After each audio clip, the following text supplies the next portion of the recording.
Papa CP John Katembo Munyanga. Donc Batuming Bayebinga na kombo Bayebanga na kombo ya Munyanga. À l'époque quand je fus encore encadré, lelo na komi Moboti. Donc eza Papa John Katembo Munyanga, président diocésain. Il y a comité de parents na archidiocèse ya Kinshasa. Nazana clan Marie Auxiliatrice. Oeza na Masina, na sans fil. Na doyenné 5 Ibuka, sikoyo naza en même temps président diocésain, il y a comité de parents archidiocèse à Kinshasa.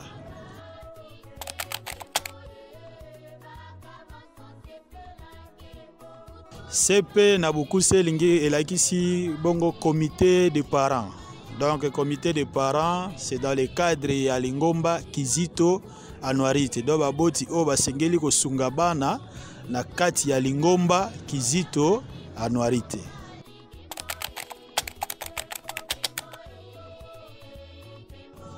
Comité de parents, ce n'est pas au hasard des qui créé. Je me rappelle pour Nabato Bazana mémoire bien Batoupe Batanga initiation. Groupe Kizito Anuarite Bandaka na séminaristes. La plupart des fondateurs bazaki ba grands séminaristes, ce sont eux qui encadrent bango de bandeko salisa ba jeunes pour que ba ye banzambe pona kolakisa bango nzela nzambe neti bazaki ba séminaristes à un certain moment bandeko encadrer ba jeunes kitoko. Mais jusqu'à un certain niveau, ils étaient devenus trop limités par rapport à ba problème mususu passé à l'époque. Bazaki nano ba jeunes, bazaki nano ba na ba responsabilité mususu te o baboti basengeli kozala nango. Alors par rapport à la gestion ya ba comportement ya bayaya, par rapport à la gestion ya comportement ya bana ndenge bazo se comporter, on s'était dit non. Nous sommes des séminaristes, mais néanmoins il y a certains problèmes oyo senga batu oyo baza mikolo o baza na expérience o baza na moi sagesse que bango pe basingeli ko kota na kati ya Lingomba Kizito Anuarite. Yango esengaki ke pour que Lingomba Kizito etambola malamu, malgré que bazaki encadré na ba séminaristes, mais cela ne suffisait pas. Yango esengaki ya ce que comité de parents ils a créé. Yango comité de parents tango yaki, effectivement, ils ont constaté que vraiment la présence du comité de parents c'était important pour certains problèmes où ils ont limité à niveau de séminaristes pour qu'ils aient pallier à niveau de baboti. Yango moment qui apparition ya comité de parents na kati ya Lingomba Kizito. Donc ce n'est pas un truc venu de hasard. La mouika c'était par rapport aux problèmes où ils ont non résolus na kati ya Lingomba par rapport à ba séminaristes au bazalaki wana. Yango ba séminaristes ba senga que pour que makambo etambola malamu makambo nyonso ezala molongo yango esengaki comité de parents et ya na kati ya baboti ba ingela na kati ya Lingomba Kizito Anuarite.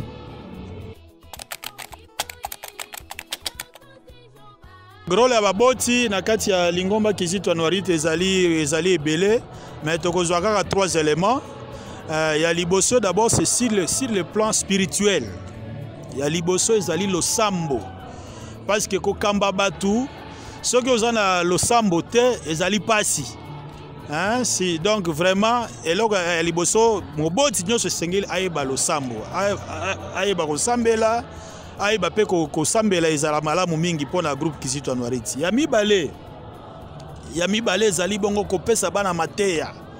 Donc yango o tobengaka éthique. Donc moboti soki aye na kati ya Lingomba esengeli azala mutu moko oyo mutu ezosala. Donc c'est-à-dire quelqu'un qui a suivi la formation normale et puis j'insiste bien formation normale. Donc azaki bien encadré depuis jeunesse na ye ti de boya komi moboti parce que balobaka oyo yo moko ozui comme éducation c'est que tu vas bien transmettre. Et yango na kati ya groupe ka baboti basengeli kozabato mutu ezosala bazana sagesse pour da ko encadrer bana. Et enfin Pour na rosuki ça on est abongo troisième point mais d'abord la priorité c'est d'abord la spiritualité. Ça c'est un. Donc sengeli moboti ayeba ko sambela ko lakisa bana lo sambo pour que lingomba qui se passe objectif ya lingomba qui se ezali à ce que comme mabana et pas Jésus Christ. Yo tango moboti oye pona mabana et pas Jésus Christ que bo sambela te za passe. Donc il faut yeba lo sambo pour que place il na eux dans la carte ya comité de pays. Ya wana ya liboso ya mibale ndenge na lobaki éthique. Donc cause na sagesse ya ko pesa bana conseil par rapport na expérience na yo za na vie et permettre pesa bana conseil. Et puis actuellement biso soto yebi que à part ko pesa bana mateya à part lo sambo hein ezalaka pe malamu mingi pe sur le plan financier intervention ezala. Hein, ceux qui moi na besoin eloko moko ezo permettre à ce que moi à s'épanouir et sengeli ba comité de parents c'est parmi musala bango pe basunga bango sur le plan financier hein basungi bango sur le plan financier ba ebi que non bana ba préparer colonie de vacances et la journée récréative au bana bazwaka pendant les vacances. Alors pour que na cadre ya encadrement ya cadre ya éducation pour na bana biso donc on toujours dépenser surtout esenge ko pesa mbongo pour que permettre moi nazo encadrement malamu aye banzambe puis akola malamu.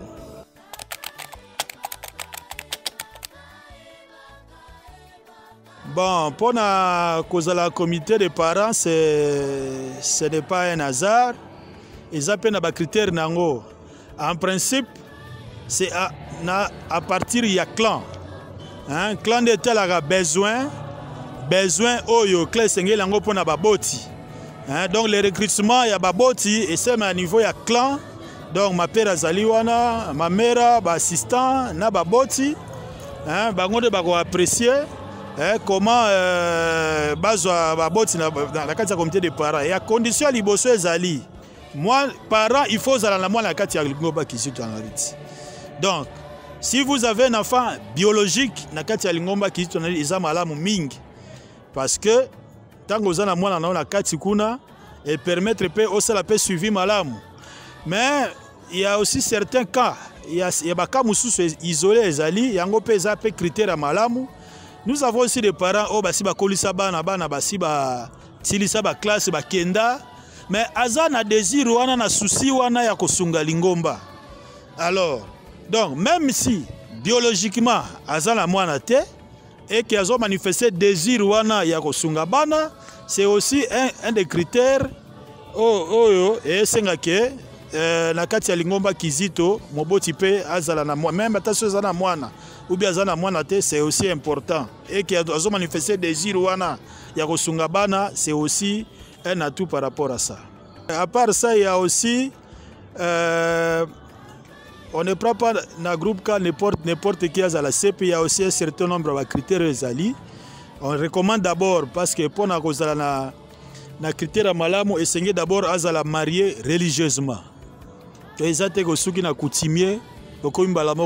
il faut qu'il y ait des religieux parce que l'objectif du groupe c'est bana baye banzambe. Ceux qui ont sali mariage religieux ils sous malamu. Donc au sali ba lisantu. Ça c'est un. À part ça, à part Libala Lisantu, juste après mariage Johanna, oye ce qu'on a niveau à clan, pour procédure normale. Donc, oye na nini na clan, allez, bah autoriser yo, bah bon, par rapport à ça, nous devons maintenant entamer d'autres procédures. Au singeli donc on à niveau ya, qu'on travaille à niveau ya.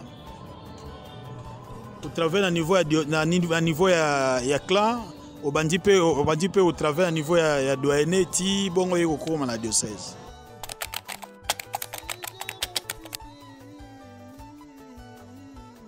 Procédure pour na koma CP selon la directive à Sika. Juste après mariage religieux au yena clan ma père a sali lettre moko officielle paraffée validée par lui-même. Et les qui na niveau ya ebimi na niveau ya clan et qui na niveau ya doyenné. Doyenné peut batali yango effectivement ba rassurer que et outil na niveau ya clan bango peut balekisi yango na niveau ya diocèse. Diocèse après tant comme un niveau diocèse batali non effectivement et outil na base et les qui na doyenné tina diocèse et singeli alanda siko mateya diocèse parce que singeli moboti il faut la na mateya après ko la na mateya wana maintenant uzongi siko na niveau ya base na yo place aux alaki avec autorisation et à magie après avoir validé magie apesi aval na ye dans ce cas allez à komeli sous le niveau ya doyenné tie uzongi na clan après siko ba ko sala engagement na ndenge esongi na niveau ya clan. Donc il y a tout un processus bandi na clan et matina doyenné tie comme na diocèse après mateya après formation na niveau ya diocèse les diocèses valides sikoyo dans diocèse sikoyo ba hôtel bi qui s'occupe de la formation par rapport à ça bi batindi chargé à formation il y a diocèse à Kiti sikoyo pour que ait de reformer na niveau ya clan. Là maintenant vous pouvez maintenant commencer à œuvrer. Donc ce n'est pas au yega kalelo pour ba yebi ko zalaka bien na ndaku mbala moko le lendemain au comité de parents. Non, il y a tout un processus. Donc il y a d'abord na clan se présenter, les clans écrits, la doyenné diocèse olandi mateya, recommander la diocèse. Après qu'on a mateya, zongi na clan après ba organiser siko messe sport et apport de scarf pour que au banda siko musala malamu et ce n'est pas au hasard que mutabanda musala la kati ya comité de parents.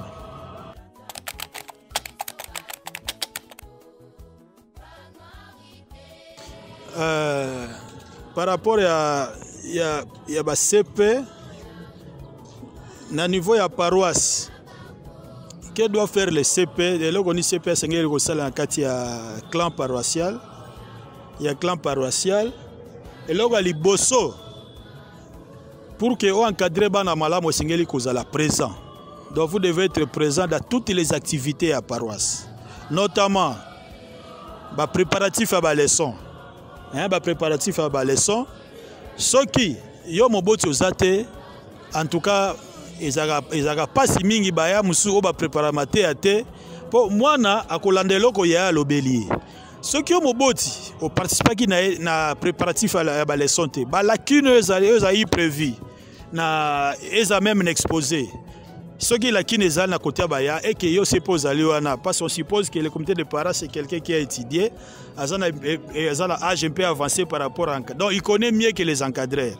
Donc à partir déjà il y a préparation à la leçon, c'est déjà un élément de plus au wana ce que vous allez au koloba au bakisi et puis tant que vous avez sa matière moboti asengeli ko zala wana moboti asengeli ko zala wana parce que je me rappelle une fois bando pesa mateya moka balwanga kayenga na clan X bazo pesa mateya alors nani yaya wana yaya lwanga na bi muta fondateur ya hymne national eza fondateur hymne national eza inani les bana bakomo répondre wana le papa mwana moko lobi nani ono Papa Lutumba ya pe andimi abi oui eza Papa Lutumba abi Papa Lutumba Lutumba si maroza na lingwa la heureusement que na kati wana boboti boko azalaki wana a intervenir abi bon abendi yaya pembeni parce que biloko ndenge wana soki yaya et qui peut ça peut arriver tam sou asali moi oubli et qu'il n'avait pas bien la maîtrise ya leçon ya jour wana moboti soki azawana abendi pembeni abi non Lutumba no zolo beza musicien te, c'est différent musicien na professeur. Lui yoto zolo ba fondateur ya hymne national ezali, c'est un professeur, ce n'est pas un musicien. Alors, donc mais ceux qui se ko boboti azalaka wana elingaki tika na mutu bana mwana pia kenengo wana omona ke na classe ba poser question à 0 mais qui vous a appris ça? Oh non, na groupe K. Mais ceux qui moboti azalaka moboti heureusement moboti azali wana il a intervenu pour que moi na abi mis esprit à musicien à côté esprit à prof. Donc ça c'est aussi un élément d'appui. À part ça ba colonie de vacances ezali pona koyeba mwana bien koyeba mwana jour moko te. Il faut qu'il y ait une colonie de vacances. Là, vous avez au moins 2-3 jours selon la possibilité à clan à doyenné. Donc, si vous faites au moins 3 jours sur place, et permettre de sous moi malam. Mais ce que la colonie te, la colonie et puis vous devez vous rassurer que banana bazoli à malam. Banana bazoli à malam. Surtout les finances, la gestion à finance. Na katia clan. Ce qui est moboti aux gens maîtrise dans côté. Alors, nous avons une maîtrise de la finance à part Moboti. Donc, vous devez vous imprégner de tout ça. Vous rassurez que Bana Bazoli a malamu na colonie de vacances. Vous rassurez que Bana Babimi a 15 journées de vacances. Pour assurer le transport na bango, malgré que ceux qui bango va contribuer quelque chose.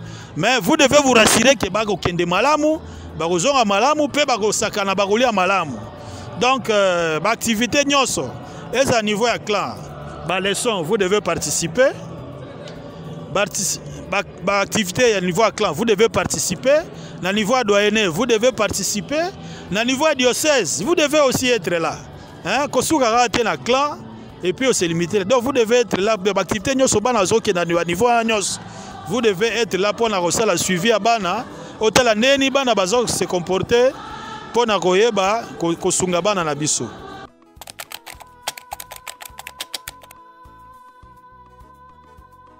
À Salamoni, moi je pense que il faudrait qu'on se le dise, il y a certains habits que autres constatés en haut. Hein, donc, surtout parents, Azaki bien préparé, il va croire que dans le groupe K, le comité de parents, on dirait comme ça la musique. Non, parce que il y a certaines formations, selon il paraît que les parents sont en formation à mon anagate. Au moins la leçon bayakate mais jour la promesse au monde bango wana osé que za moboti bon eza moboti ya flash or tous a besoin de moboti ya flash nous avons besoin de moboti oyo azana formation azana ba leçon donc togi ba boti ya fête cité ce que oza moboti ya fête c'est que na groupe ka place na ezate vous devez chercher notre groupe pour na okende donc ça c'est abi ya liboso to monaki abi mususu ezali ya ba CP ezali nini. On a constaté que as na ba CP bangono so baboti bazoyo kanate. Donc or ce qui mutualandi vraiment nini principe donc ndenge groupe sengi comité de parents azana musala na ye aspe azana musala na ye comité de parents esengeli ko sala musala malamu ko organiser ba réunion au moins une fois le mois pour le comité de parents. 3 mois après, on s'est bien ici ensemble, il y a un comité, il y a un bana, parce que la théorie nous dit que nous sommes les traits d'union entre les familles biologiques et les clans. Alors, pour cause de la trait d'union, vous devez maîtriser tous les deux côtés. On maîtrise bana, donc on maîtrise les groupes, et puis on maîtrise la famille biologique. Parce que même pour aller défendre la famille, les groupes dans niveau à Bana, ceux qui ont vous ne savez même pas ce qui clan basé la 40e leçon. Et que Moboti parce que Baboti a bala mingi bayaka na paroisse. À toutes nos questions, tamusu mwana ke ozonga bino, les autres temps par exemple 10e leçon. Moboti a leki wana batuni abi mais les lobes bana bazo maté ani yo Moboti ebité. C'est pas normal. Vous devez être à jour que vous allez informer dans ma communauté sur le clan pour que yo pétang aux jouer très d'union entre les familles biologiques. Na groupe ka aux la misère à défendre yango à niveau famille. Donc il y a certaines choses parce que moi j'ai déjà connu dans ma colonie de vacances. J'ai déjà connu la colonie de vacances au moi na liboso ya parents azo exiger abi est-ce que ba parents na mino ba kosala. Donc, ceux qui vont parler en tout cas, il faut rassurer au moins 2 ou 3, voire même 4 parents. Donc, c'est que, petite considération, il y a un groupe où ils respectent les principes. Si tu ne respectes pas les principes, moi, je peux considérer les ouais. Donc, à part ça, on a constaté dans le clan, dans le doyen Moussoussou, il y a aussi les conflits qui existent entre Yaya, Otobengi encadreur, et puis Naba CP. En tout cas, selon moi je pense que ceux qui mutnamutoibi musala nae, to comme un conflit wanate. CP, il faut y ba musala nae, ba responsabilité ne suki wapi. Encadreur il faut y ba musala ne place ba responsabilité ne suki.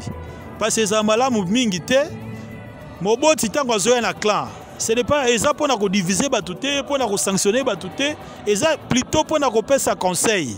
Oyo peut sa conseil. Ce qui est le problème est ali donc oh ba net bakino abi kobo mamoto. Donc quand il y a un problème, vous essayez de voir par rapport à votre sagesse, vous essayez de voir comment gérer tout ça.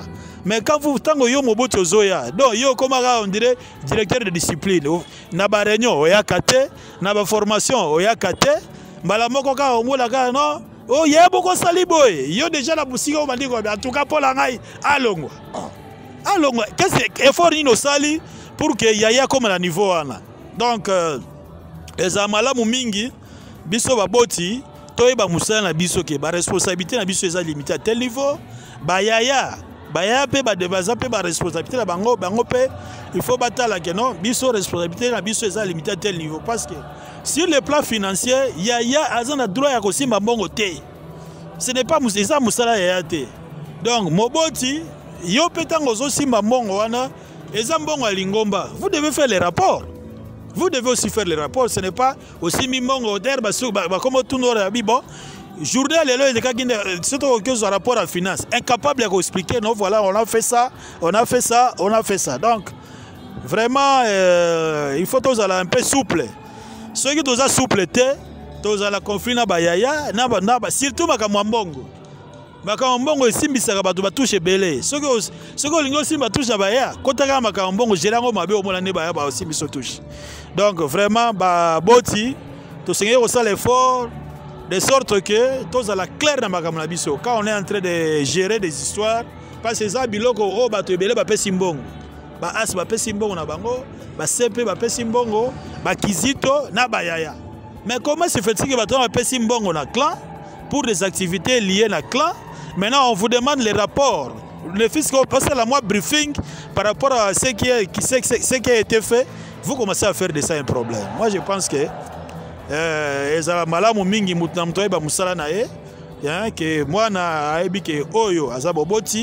voilà les comportements que je dois avoir. Donc, entre Bisoba et tout ce qui est un comportement envers Baboti.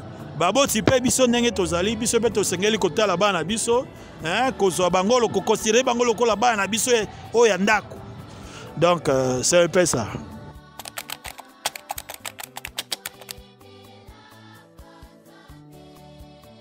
Organisation ya basepe na niveau ya clan d'abord parce qu'il faut qu'on dans la base na niveau ya clan ils ont un président. Il y a clan et il y a CP au niveau paroisse, autobengi clan. Il y a d'abord le président, le vice-président, les commissaires aux comptes, les trésoriers, les secrétaires. On a un bureau au niveau il y a clan. Alors à part ça, il y a aussi d'autres membres au clan, au membres simples, il y a aussi des conseillers pe bazalaka. Bango pe basonga surtout à conseiller surtout sage CP à Mikolo. Pour na kopesa conseil sous na ba CP mususu bazako yango bazwa bango comme basage. Voilà, si qu'on a niveau ya clan, ça c'est au niveau du clan. Pour que obi masko na clan okota na doyene, si qu'on a doyene bazwa ka bar président paroissio, oto bien yango ba président ba clan. Donc bango de ba constitution ka doyene. Donc le bureau de canal, oto bengi bureau de canal et a constitué mingi ya ba président mingi ya ba clan. Donc ce sont les présidents claniques au basalaka bureau na niveau ya doyenné. Alors à partir de doyenné on a pe basali ba répartition même attribution au yozana clan et en de siko yozana doyenné. Dans ce cas les doyennés gèrent maintenant plusieurs clans. Donc le bureau là est en train de gérer plusieurs clans na niveau ya Lingomba. Alors, ceux qui sont sous le niveau de doyenné, sont comme la région apostolique. Et dans le niveau de la région, nous sommes à Kisasa, nous sommes dans la région Misatu, nous sommes à Tchango, nous sommes à Kin Est, nous sommes à Kin Centre et puis à Kin Ouest. Donc, cela veut dire le président des canaux, des canaux, il y a chaque région apostolique. Il y a des doyennés qui sont dans la région apostolique. Après, Sima, on est au archidiocèse. Donc, ce n'est pas par hasard que je me retrouve ici. Donc, sur l'année de cursus, j'ai commencé par le clan, la Marie Auxiliatrice, nous avons eu président du clan pendant plus de 4 ans. Après, on a comme un niveau doyenné, comme président des canals, pendant presque 6 ans. Alors, Lélo, na komi Mbalamoko président ya diocèse parce que à notre époque quand on travaillait les périodes de région banane coexister te bazoki ba président de canon yango ba trier pour que ba comme président il y a diocèse. Donc au bandit d'abord au niveau ya clan avec les mêmes fonctions, donc même fonction à niveau et aussi à niveau ya clan yango okutango na niveau doyenné yango okutango pe na niveau à région voire même na niveau à diocèse. Mais là maintenant c'est les diocèses qui gèrent l'archidiocèse ya ba CP et l'archidiocèse ya Kinshasa. Donc c'est un peu ça. Ceux qui correspondent ces alliés à Rosala, correspondant c'est outil na clan et l'équipe na doyenné, l'équipe doyenné ba l'élection na diocèse, réponse super aux gens à pika kandengo wana et ça mala mumingi. Donc c'est un peu ça les fonctionnements.